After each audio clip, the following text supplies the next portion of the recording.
Lately, it seems every passing second brings news of another climate-driven disaster. But we still have the power to turn back the clock.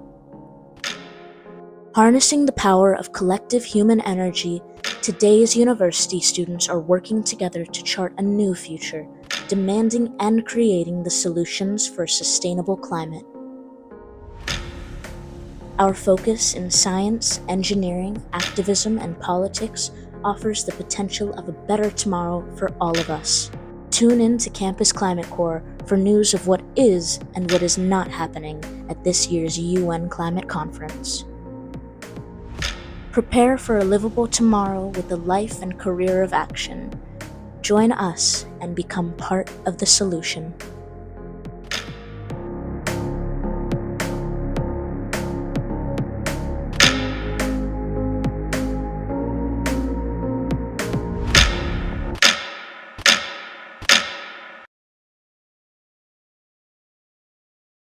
Ladies and gentlemen, welcome to day 3 of Campus Climate Corps' daily briefings, where we're covering COP27, what's happening, what's not happening.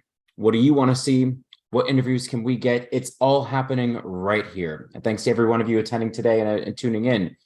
We are going to make sure that your voices are represented as strongly as we can from our folks in Egypt right now.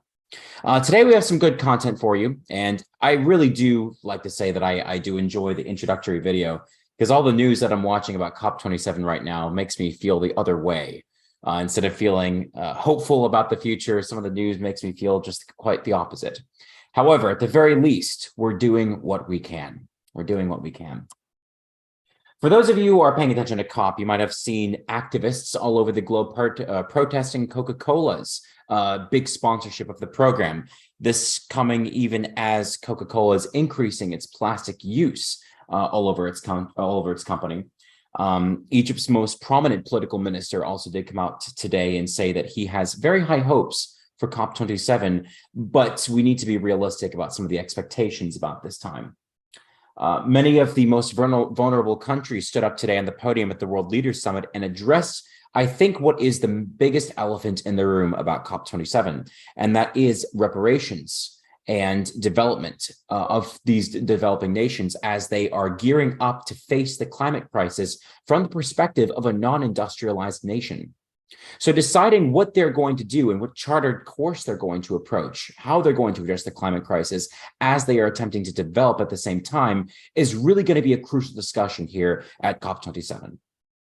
Those are some of the major headlines, although today is day 1. So proceeding over the next couple of weeks, we are going to be seeing differences in opinions. We're going to be seeing differences in what outcomes are happening. What was the result of the deforestation agreement that happened last year? What about methane production and the halting of methane production as agreed in last year's COP26? But for right now, we are going to turn it over to our broadcasters from the Campus Climate Corps team in Egypt right now. So Esteban, take it away. Oh, you're muted, by the way. By now, I'm becoming accustomed at the little confusion at the beginning. But I reacted faster than yesterday. So good evening, everyone. Today was the first day that we have activity besides registration. What you can see is essentially the pavilions that we were showing 2 days ago, but as you can see, it's filled with people, and actually the pavilion's official activity hasn't begun yet. As we told you 2 transmissions ago, the Egyptian government postponed the activity of the pavilions to November 8th. However, we've seen today a lot of preparations in the pavilions. There's people you can talk to. Some even went ahead and hosted talks and events. We don't have clarity as to whether this is against the original scheme or they were actually allowed to do it as an exception. But that's what we've seen today. Fair enough. Fair enough. I'm just curious, walking through the pavilions at COP. I mean, if you can take a look around behind you right now, you're directly in the middle of it. Are people saying anything, like the lay people attending COP, not the politicians, but rather the NGOs and the delegates? Are you getting a Well, sense of what the feeling is towards COP as it begins? it all depends on where you ask. It all depends on which pavilion you're at. But unfortunately, the pavilions that had more activity were the ones with the big shots. Essentially, I just came from a small conference, small but with very important people, with the First Minister of Scotland and the Prime Minister of Barbados. So today, essentially, those are the pavilions that are probably getting the exceptions to actually have activity, as opposed to the small pavilions, the pavilions of the NGOs, the pavilions of smaller interest groups and other institutions. Wonderful. I am personally very curious about what Nicola Sturgeon is saying at COP27. Last year, Nicola Sturgeon made big headlines as being one of the major focal points for proving women action on the climate front. Nicola Sturgeon has been a big supporter of utilizing the Scottish lands for wind development. I think she was probably one of the strongest supporters of that initiative last year, and was really, showcased, what real power folks like her really have in positions, like being Prime Minister of Scotland or First Minister of Scotland. Anyway, Valholly, let's move to you real quick. Do you have any observations right now about COP27 in your, the conferences that you've attended, the briefings? What do you think? So far, pretty slow day. Not much is happening yet. I've been trying to go in and see the indigenous and youth groups and what they're up to, but nothing's really started yet. I've attended a few meetings, but mainly I've just been trying to connect with youth, especially the ones that I saw at COI. And I was actually able to connect with a few different people I saw at the meetings there. And a lot of them were with the group Earth Uprising. And they were just as disappointed as Esteban and I. And they were pointing out the same exact things, if not more, of how terrible it was. And even going on to mention that they've been to events or they've organized events with less funding that were way more prepared, and it was just a bad space, and it should have been so much more, especially with the funding they had. So just a reiteration of all the disappointments of that. But I was able to catch up with one of my old co-plaintiffs, the named plaintiff on Reynolds v. Florida case from a few years back, Delaney Reynolds. She's here and she is researching for her law degree at University of Miami. And it's been a lot of drudgery for her as well. But at least there is some semblance of professionalism here. Wonderful. That's really good to hear. I really would like to host Delaney here on the program at some point. It's funny that you mentioned about the funding and the financing, mostly as a result of COP27 and COP28 next year being held in and around some of the richest oil nations in the world. Abu Dhabi next year is one of the oil capitals of the world. I don't think that is, I think that was specifically done to be on purpose, though. The fact that Abu Dhabi is one of the oil capitals of the world and that COP28 will be held there. But I am curious about folks and their perceptions about why Sharm el-Sheikh is so close to the oil capitals of the world, and some of the biggest delegations at COP26 and then now at COP27 do seem to be these oil-led delegations. As we mentioned yesterday, it was quite interesting to see that Russia and China only have minor delegates that are being sent to COP27. They don't even have major pavilions. A couple of years ago in Madrid, China had one of the nicer pavilions, showcasing some of the leading technology that they're developing there, which is really curious that they're not having it this year. One thing that I'll ask maybe the two of you to do is to pass by the French pavilion and the nuclear pavilion. I do want to see what they're developing in terms of their potential nuclear power, especially ahead of the winter of 2022 of this year, which is supposedly going to be one of the worst years for the energy crisis in Europe. Anyway, moving on, we do have our first interview. So we're going to showcase to you an interview. Esteban, before we get into it, do you want to maybe mention a little bit about who these folks are and why you chose them as our potential interviewees? Yes. Kate and James are farmers from northern England, and they gave arguably, and I mean, we went to a bunch of talks at COI, but according to Valholly and me, at least one of the most interesting, if not the most interesting talk at the whole of COI. And essentially, what they were sharing were the practices to which they switched their farm, essentially to have less emissions and have better care of the soil. At the same time that they emphasized that they didn't have lesser yields. It's definitely an interesting project. At the same time, we also talked a little bit about subsidies and their dynamics in the current UK, in the Brexit UK. So yeah, it was definitely interesting content, and that's why we decided to interview them in particular. Absolutely. Well, without further ado, let's get right into it. Hi. Would you mind introducing yourselves for Campus Climate Corps? Hi, my name is Kate Adams. I am from the UK, Scotland specifically, and I work for the National Farmers Union in the northeast of England as an environment and land use advisor. So working with local members, but also local stakeholders to really showcase exactly what agriculture can do to address the climate crisis. And my name is James. I am a farmer that's part of the National Farmers Union. The reason why I've been asked to come here to talk today is about food security in regards to farming in a regenerative farming manner, and how livestock and farming can be a huge part of the climate solution. Right.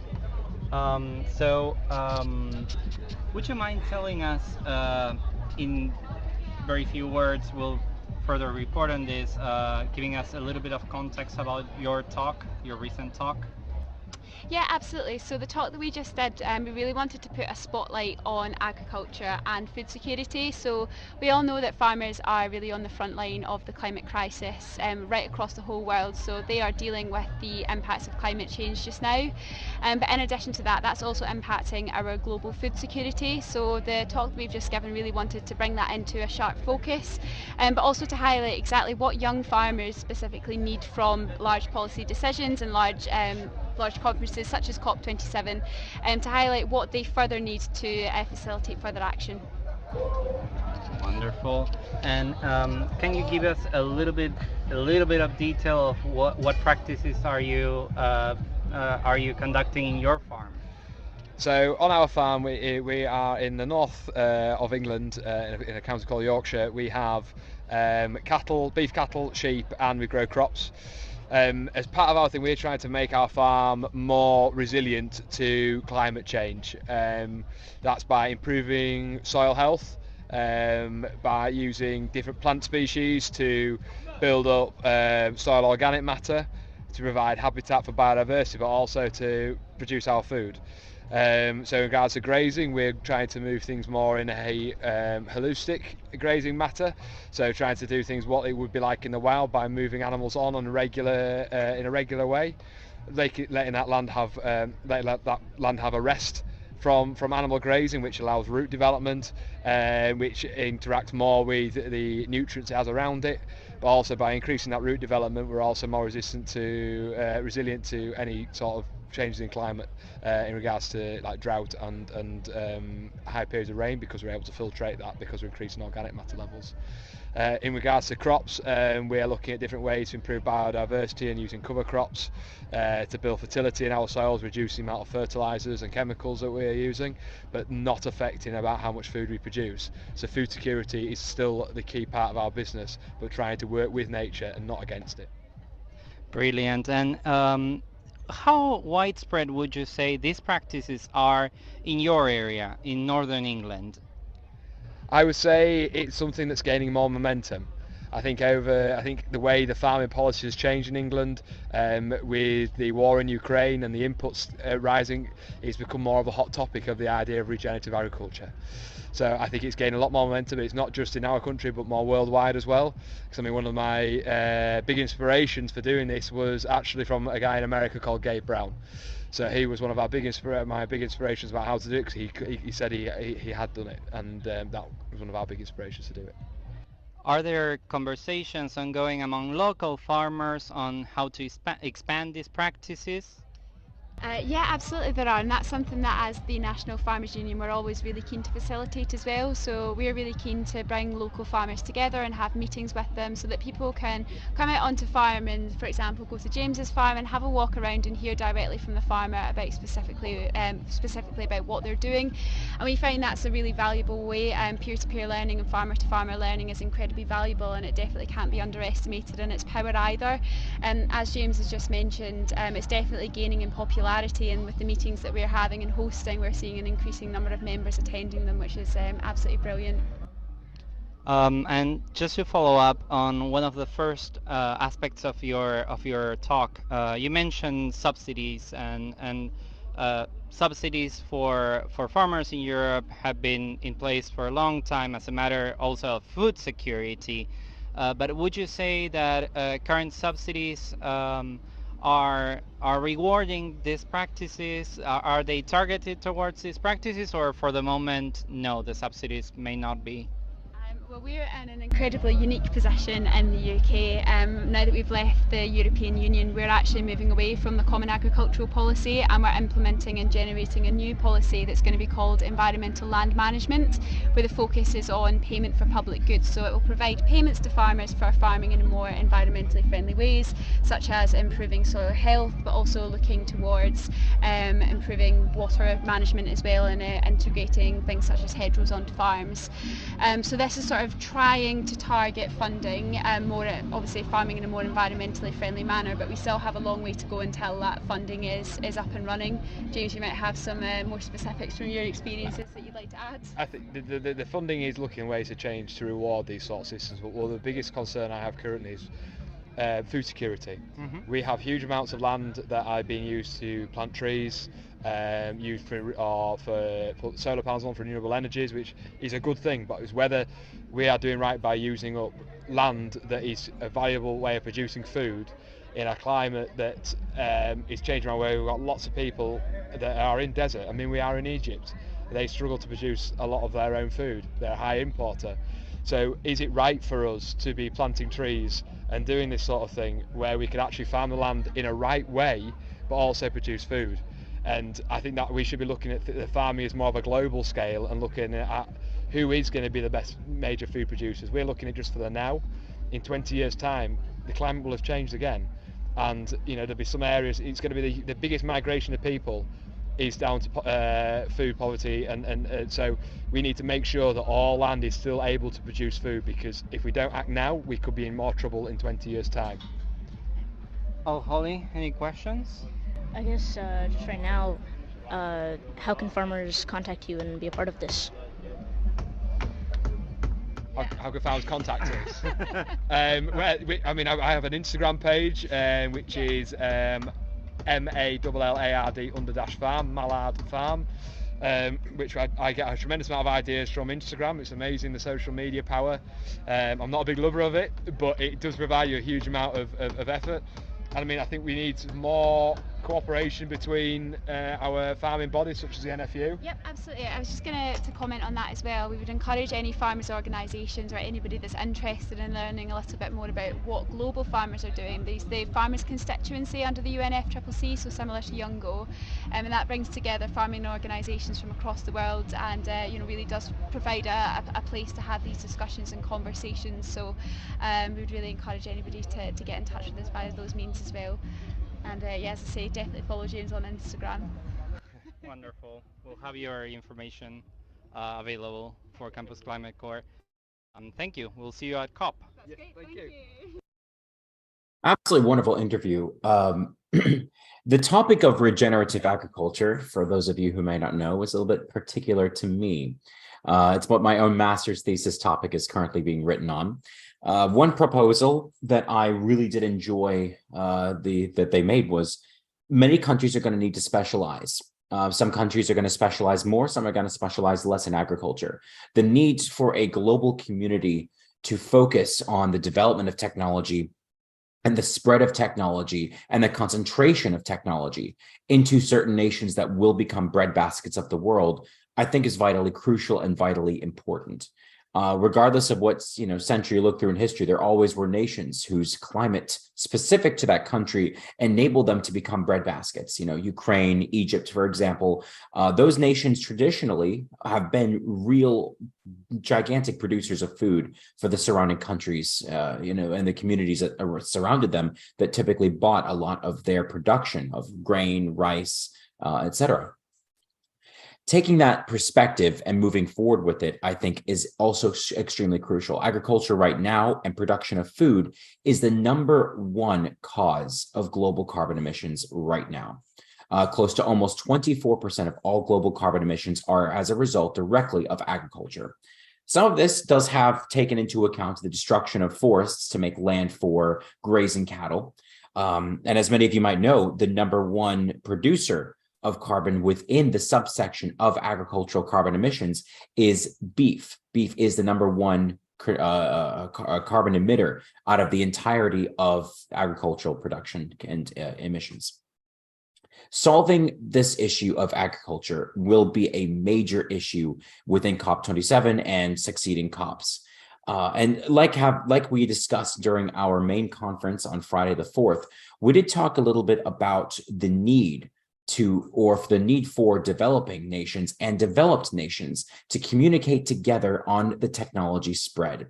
Nations who are developed have already had their chance to industrialize, have already invested the energy to create a center point, a focal point for where science can be invested in and technology developed in a much faster and sustainable way than developing nations need to be sharing this technology with developing nations. There's no ifs, ands, or buts about this. One of the major discussions at COP27 must be the free spread of technology from developed nations to developing nations. If we're going to fight this COP, if we're going to fight this climate change fight together, and if COP really is going to take a stance on what it can do for developing nations that are asking for the funding, they're asking for the way to industrialize, the way to advance their economies in such a way that their people can actually put food on the table and their middle class can grow, etc. This is the key and crucial point. The technology, at the very least, should be the first thing that is spread for free, and the scientists spread for free to these developing nations so that they can help their economies industrialize in a sustainable and workable fashion. And going back to the discussion with regenerative agriculture, this is a key and crucial technology being developed in developed nations right now. It's people like me who are studying and how to develop this right here in Florida. And I think that with the right amount of funding and the right amount of technology spread, we can ensure that multiple countries across the world, developing and developed, have access to carbon farming so that future breadbaskets of the world, future breadbaskets as their climate changes, their temperate environments might change more into areas where you can grow food better. Technology needs to be spread to those nations as soon as possible. Esteban, did you have any other thoughts regarding the interview with those folks? Any other, post-interview thoughts and feelings? It's very interesting what James mentions of thinking of agriculture in a global way, because there are two opposing tendencies within the movement. There is one that says it's everything local, but at the same time, what James says, it's true. Not every country has the same capacity to produce food, and at the same time, we need to consider our emissions from transportation overseas are not as bad as transportation from air or from land, depending. If we consider that, and there is interesting content on Act, which is a YouTube channel that at some point considers this aspect whereas ships use the worst kind of fuel. At the same time, they economize a lot because they can transport huge amounts of cargo. And given that they are on water, there is less friction, and therefore the transportation overseas is rather advantageous. And there is a tendency that we will have to solve within the movement for against climate change. Essentially, there will be a question of, well, what to do. Do we keep considering the world as one, as James suggests, and do we try to coordinate our activities in the sense of having countries that are specialized food baskets, or do we press forward with localizing every production of food? Absolutely. And it is a crucial discussion that I would like to see play out at COP27. This is the forum where questions like this must be asked, and questions like this should be answered. I don't believe that spending another year developing an answer to this question, when it's simply a matter of putting the funders and those who are farmers in the same room and saying, this has to be done now. I think that as the youth, we might see things a little bit differently and the need to get things done faster. But I don't think this is a youth, an experience issue. This is a funder and fundee issue. This is about the money issue. As with any kind of new technology spread, the funders are the ones who determine when this comes through the line. If the technology exists, it's simply a matter of funding, then it's simply a matter of putting the funders in the room and saying, this needs to be done now. Whether that's the government, private investors, I don't think I really care. I think it just needs to get done regardless. Valholly, did you have any thoughts on the interview with the farmers in England? It honestly made me think of like indigenous farming and indigenous land management. And that's an interesting topic when it comes to being in the UK. But along with just indigenous like land back and that whole movement, and indigenous practices when it comes to managing land, and especially now I've been learning that all across the globe, of course, so many indigenous voices are silenced when it comes to how to protect the land, even though there have been so many practices in place for centuries, like how a lot of tribes in California would have controlled burns, basically. And now the governments out there aren't listening to the indigenous people, and now they're having wildfires, and now they're trying to go back and say, well, help, you said you could, and aside from trying to think of like what that all means for indigenous land rights, it just brings up the question of land in general and how much space we're going to really have back. And that's especially a big thing in Florida with sea level rise and everything, because not only with our growing population and our seeming resistance to building up and instead building out, what it all is going to mean, and where we're going to get the space, and if it's going to continue to come from deforestation. Just so much planning has to go into it, and a lot of questions are being asked and not many are being answered. So hopefully there will be more discussions at this year's COP. Absolutely. Rana asks a really good question. Is there a value placed on payment for environmental services? This is, I think, a key and necessary question at a COP27 conference, but the discussion about what that means begins at a university level. We discussed yesterday and on the Friday, the fourth day for our COP conference, the idea of embodied energy, or something called emergy. This is the idea that you can quantify and put a actual quantifiable number on any sort of energy in the system. The idea that the sun, because it produces all of our energy, sun produces, or gives the energy to grass. Grass feeds cows. Cows produce meats. We eat the meats. Therefore, we have absorbed energy from a cow that ate the grass, that came from the sun, that ate the rat, that lived in my house. Anyway, the idea is all the energy came from the sun at some point or another. So when you ask the idea about how we're going to pay for financial, how or what do we ascribe to a limit or the price on any sort of item or any sort of, idea of fixing the environment, I think we use the idea of embodied energy. We determine exactly how much energy it would take to restore an ecosystem to adapt to certain circumstances. Like how much money would it actually take for us to relocate a city along the coast because of climate issues of sea level rise? Or how much would it take to invest in creating, a whole new program for farmers? I think that the idea is we use systems like embodied energy to determine how much energy it would take to do any sort of action in terms of fighting climate change. And we simply assign, we simply say it would take this amount of money to solve the issue because it requires this much energy to accomplish. And then we start working with the funders, who work with the government, we work with local agencies who can actually get these things done and put a proposal together and actually get it funded. Let me take the idea, for example, of carbon farming or regenerative agriculture, for instance, right? Florida right now, as I mentioned before, the number 2 industry in Florida, in the state of Florida, is agriculture after tourism. The agriculture in Florida produces an insane amount of methane, an insane amount of CO2. If we were to transform that entire system from adopting electric tractors to utilizing new fertilizer systems to educating farmers on how they're going to operate these electric tractors and utilize, better fertilizers for the ground, less pesticides, different pesticides, all of the above, right? That is a massive transformation, and that's a massive budget to try and accomplish.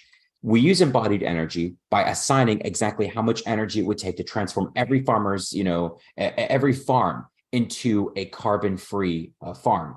How much would it take to import those electric tractors? How much would it take to educate farmers on what kind of fertilizers to use, what pesticides to use, et cetera?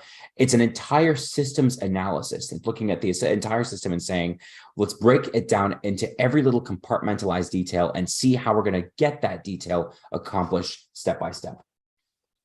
Hopefully that was a good answer to that question. Next, we have an interview by our own Michal Fidler. So without further ado, we're going to turn it over to Michal. This year's conference is taking place in International Congress Center in Sharm el-Sheikh. Visually very attractive, very nice place. After all, its name is Tonino Lamborghini International Congress Center, so I guess that the name says it all. Very colorful, marble everywhere, not a bad place at all. It is very close to the Sharm el-Sheikh International Airport, so as the event is filling up with the delegations and observers and all other kind of participants, there are just airplanes flying by every few minutes. But first thing first, in order to get in, you need to get registered. To get the badge at the registration desk, it took just a few minutes, but to get the organization registered and become, let's say, an organization with the observer status, it takes months.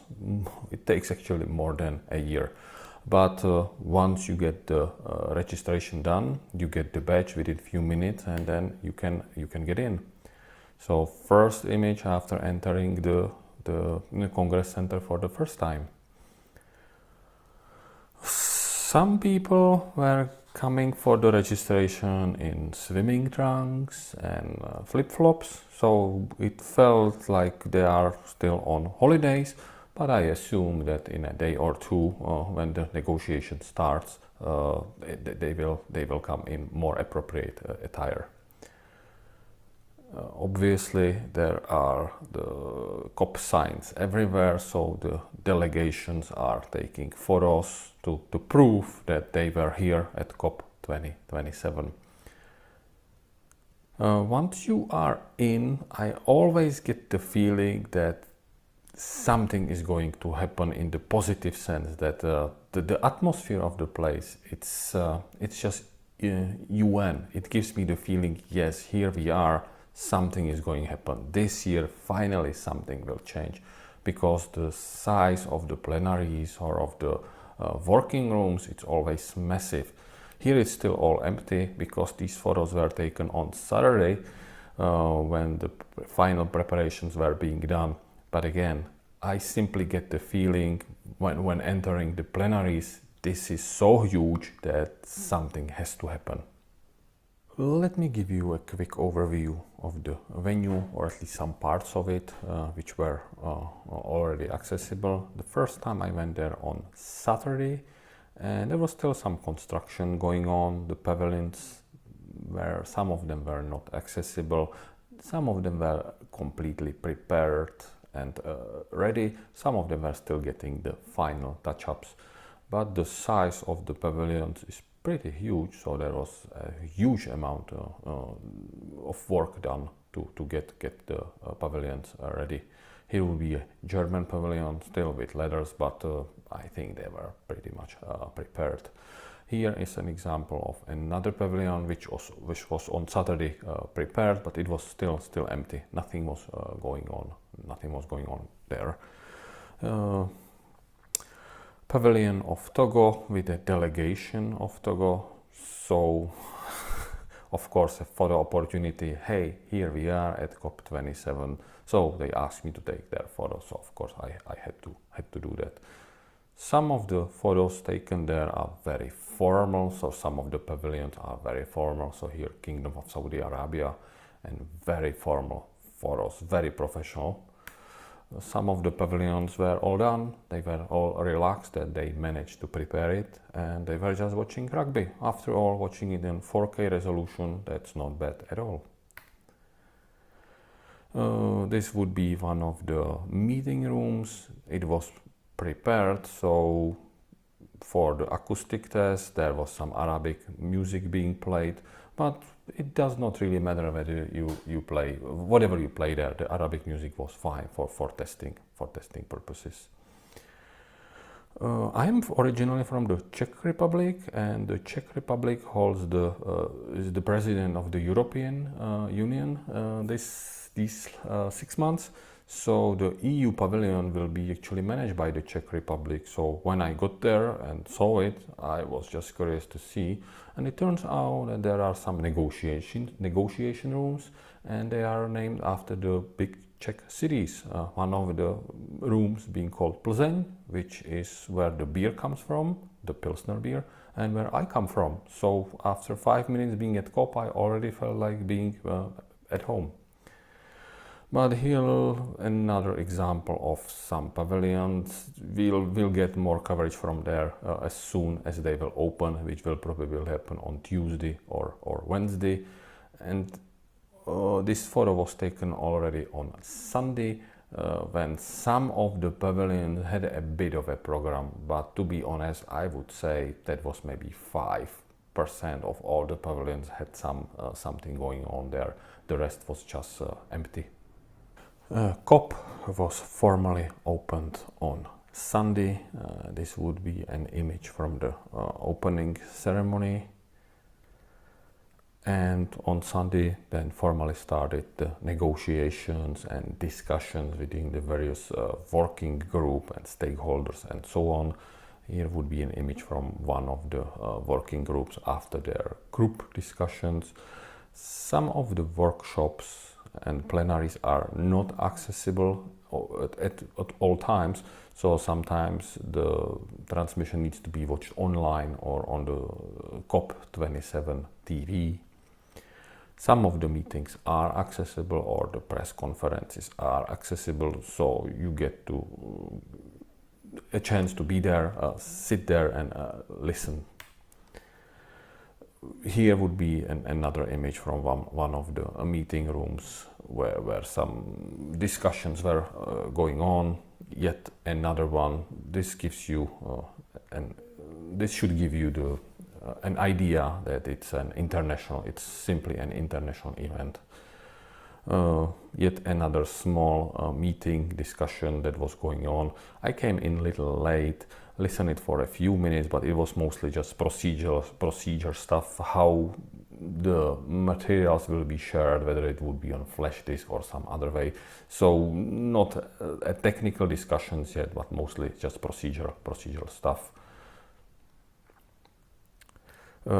Obviously, the cameras are everywhere. There is a massive amount of press people, so the conference is transmitted to the whole world. So cameras are getting ready and rolling. And here would be an image of some of the results of one of the working group discussions. So you can pause here and read what this working group agreed on. So what did the working group agree on? Anyway, what Michael's presentation is saying here is that you can go to each of these conferences, each of these locations, and they have a little bit about what's going on for that specific area. Yet another image from a press conference. And this would be an image from one of the plenaries where they were approving the program for the next few days negotiations. That's the same plenary during the same session, but look at the size of the plenary. I simply get a feeling, or I keep a hope that something will change this year. So with keeping this hope, I am ending this short video for today, and I'll be back tomorrow. And we look forward to having Michael back tomorrow. I think that was an excellent presentation. I thoroughly enjoyed seeing a little bit of an area closer to, I imagine, what you guys are seeing every single day as you go through. So for anyone who is watching live, you're just seeing a few pictures of what's going on right now at COP. Although right now we're going to move into a different discussion. We have our very own Dr. John Capece, who's going to be joining us and giving a little bit of an explanation of his experiences over there today. John, are you able to hear and communicate? How's your connection? Well, you tell me. I can hear you just fine. Fantastic. Okay, why don't you take it away? Okay. Well, today I thought I'd talk a little bit about one of the issues that is front and center here at COP, and that's loss and damage. And I'll explain to you what that is and some of the perspectives on it. But I also thought, while I'm speaking, I'd play a slide set created by another organization dealing with this issue, and that'll provide a little background reading while I'm speaking. So, Rock, perhaps you can allow me to share my screen. You should be able to go do that now.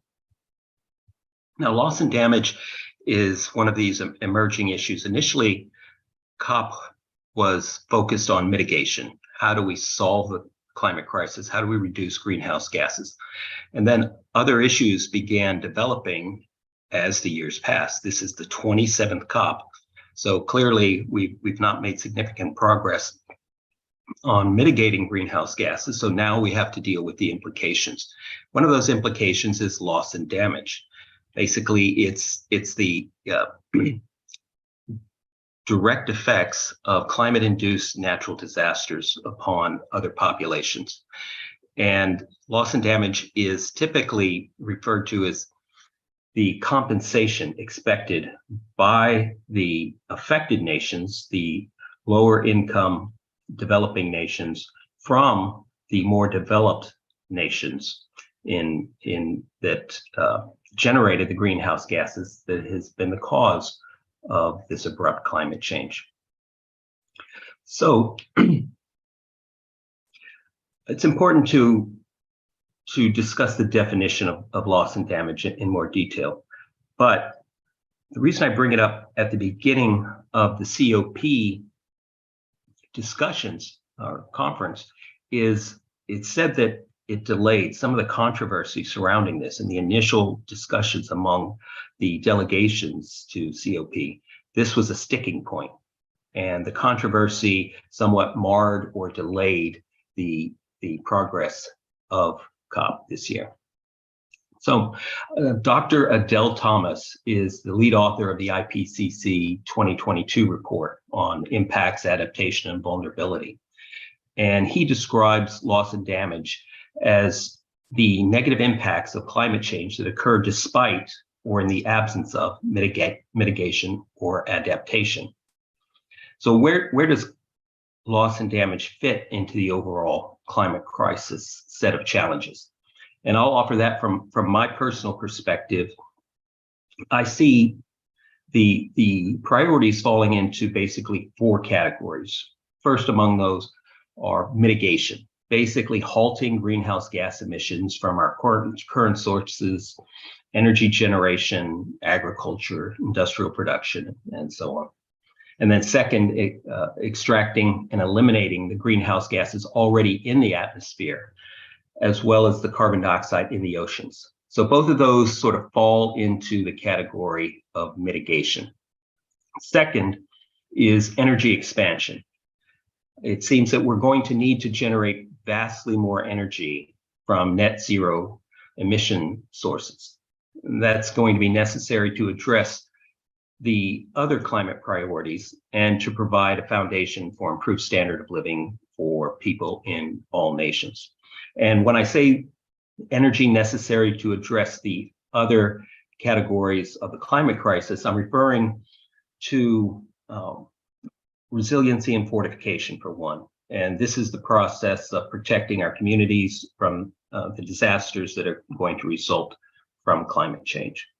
And then lastly, fourth is loss and damage compensation. So we've got these 4 categories: mitigation, energy expansion, resiliency and fortification, and then loss and damage. Now, without mitigation, all we're really doing is delaying our civilization's ultimate demise. Therefore, the priority for our investment must always be on mitigation and energy expansion. By investing in these areas, we benefit everyone, the rich and the poor nations alike. Everyone has an interest in some people surviving this climate catastrophe. Now, resiliency, loss, and damage are necessary. Why? Well, one, it's sort of a moral requirement. It has to do with reducing human suffering. It's a moral obligation on the part of everyone on the planet to help everyone else on the planet. And then secondly, a more sort of dispassionate motivation for loss and damage compensation is we're going to need to maintain social order so that the infrastructure for progress and industrial and technical solutions remain viable and are not destroyed by social disorder and global conflict. So the majority of the investment must go to mitigation and energy expansion. And perhaps a set percentage of that overall investment must be allocated to loss and damage.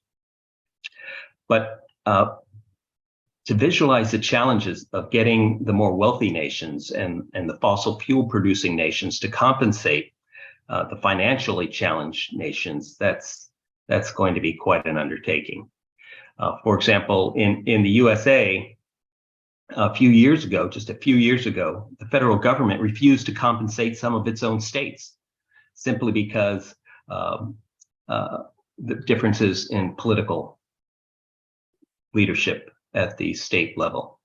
So we have states in our nation, in the United States, that suffered loss and damage, in effect, from the climate implications, and our own federal government refused to compensate them. So how do you think that a government, such a government, would deal with foreign nations if that's the way it deals with its own nation? So I'm not sure that the moralistic approach is going to be the successful one. I think it has to be a more hard-edged bargain where the richer nations have to understand that it's in their direct interest to offer this compensation simply to maintain social order and stability. Now, what is the basis for who might pay in a loss and damage situation? Should it be the wealthy nations paying the poor nations, or might fossil fuel production be a better basis? For example, you've got a nation like Nigeria that generates vast amounts of fossil fuels and sells them to other nations, but they're produced and economic benefit accrued to the nation, the production nation, as well as the developing nation. So the accounting system might get quite complicated in determining responsibility for loss and damage, as opposed to simply an ability to pay. Second, what's the basis of the human suffering? Human suffering comes from two sources. One is the hardships following from these natural disasters. And second is the number of people actually in that place to suffer those consequences. So obviously, the most effective way to eliminate human suffering is to stop creating new humans. Fewer people, in effect, less suffering.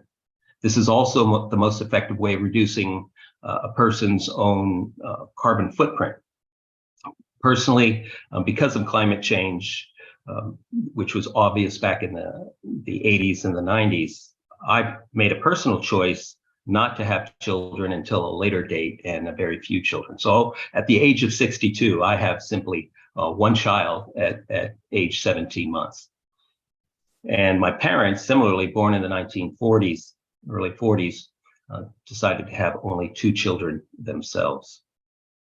So to what extent is the cumulative human suffering of people in poor nations the result of population differences, and how much of it is due to the drivers of fossil fuel upon climate change? But it's a very complex accounting question, assuming you want to treat it as a dispassionate calculation.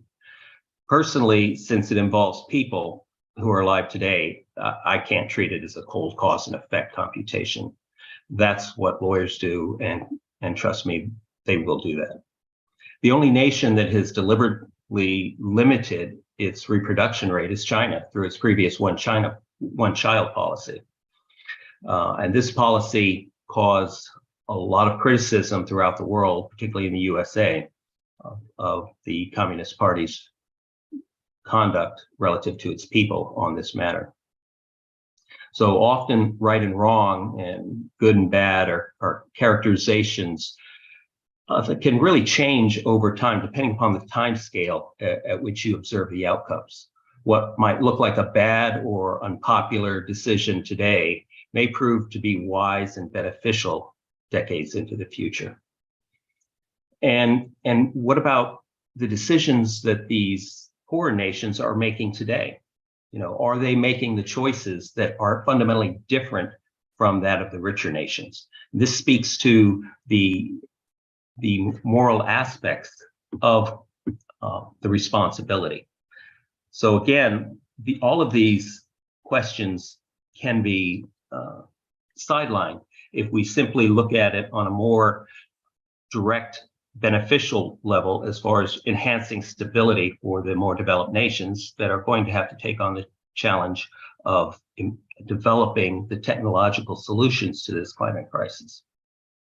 So it's a complicated issue, and it's one that's going to be discussed much more extensively here at this COP gathering. And what I'm hoping that we'll be able to do, Valholly, Esteban, and myself, is monitor some of these discussions and capture some of the arguments that are being made on all sides, and encapsulate them and present them back to the group here through these briefings. Rock? Absolutely. Thank you so much, John, for that presentation. I think it does set a very crucial tone, I think, in terms of how these negotiations ought to be discussed, or at least some of the end results of these negotiations. We do have one question, and then I'll turn it over for final discussions here amongst our group. But Rhonda has asked, has there ever been a high-level discussion at COP about population? I can personally say from my own attendance at each of these COP events, you won't see it at the main deliberations and main discussions. The things and the discussions that appear on TV Population is not typically amongst those topics discussed there. Population is more discussed at the one-on-ones, the smaller discussions between scientists, between politicians, between people who are having a one-on-one discussion, never at an actual event. It's kind of a massive elephant in the room that is a very taboo topic, especially given the fact that many of these folks attending these COP delegations, they're politicians. They're going to go home and expect to have to report and have to defend themselves in any kind of election. And notice that in the day and age of cell phones and iPhones and cameras, we can whip it out and get a quick quote from somebody on video. You have to be super careful about what you say, or else you're going to lose your next election. Anyway, anyone else have thoughts about the discussions about population at COP? Well, population is obviously a factor, because environmental impacts, negative environmental impacts, are a function of a couple of factors. You basically take your population and you multiply it by your per capita consumption. That is a gross consumption figure and leads to direct negative implications for the environment. And then if you take that quantity, the population times per capita consumption, and you divide it by, say, a technological sustainability index, then that reduces, in effect, the negative impacts upon the environment. So you can offset population by either curbing your consumption or by increasing your sustainable technology. And obviously we need to do both. But whereas amongst us, we are probably heavily focused on our consumption being disproportionately weighted to investment. In other words, we're working towards solutions of these issues, investing our time and our money in developing new technologies and solutions that are sustainable. Whereas other people, which is quite obvious in this resort town, spend a significant portion of their disposable income on recreation and leisure and excessive consumption. So it's difficult to get people to make what we might consider wiser choices, and often it falls upon collective action and government regulation to sort of steer consumption toward investment and minimize consumption. So population times consumption divided by sustainable technology.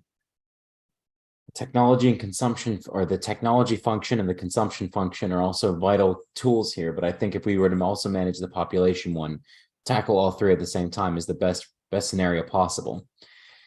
Hopefully discussions of all three will be prevalent here at the COP, although I don't have the best of feelings about the population one.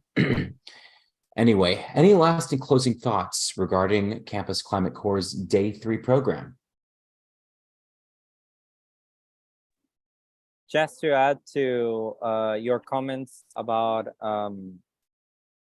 how petrostates are having a very important role and a very visible role at COP, and considering the next destination of COP, I just wanted to share with the audience a picture just to illustrate a little bit of the size of the investment into pavilions that petrostates can make. And before in Michael's video, we saw essentially the size of the Saudi Arabia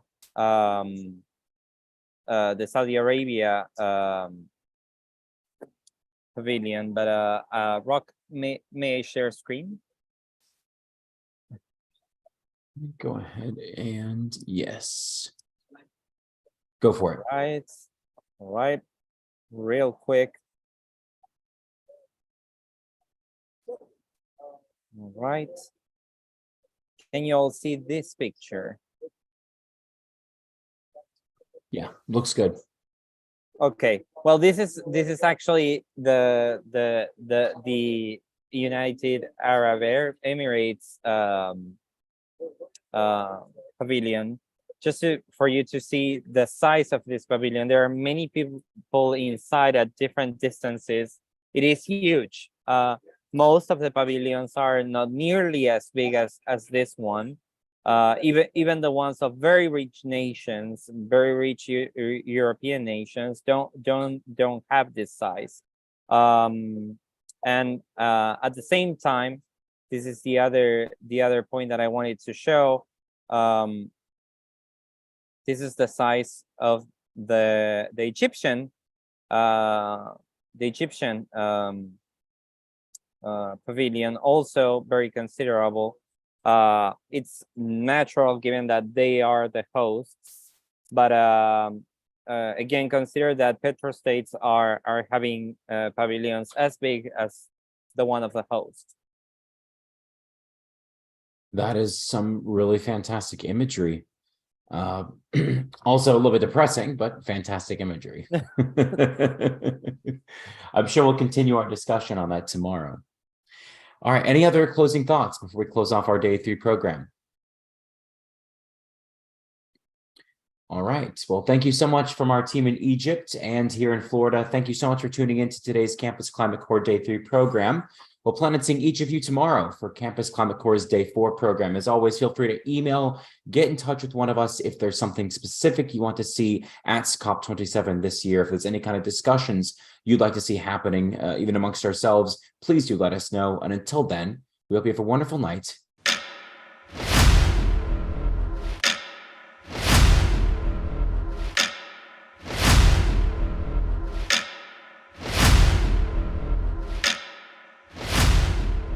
Lately, it seems every passing second brings news of another climate-driven disaster.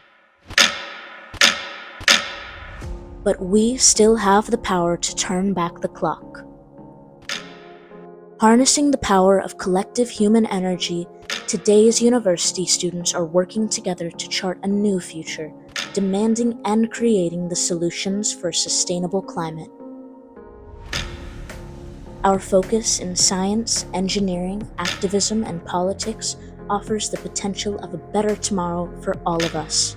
Tune in to Campus Climate Corps for news of what is and what is not happening at this year's UN Climate Conference. Prepare for a livable tomorrow with a life and career of action. Join us and become part of the solution.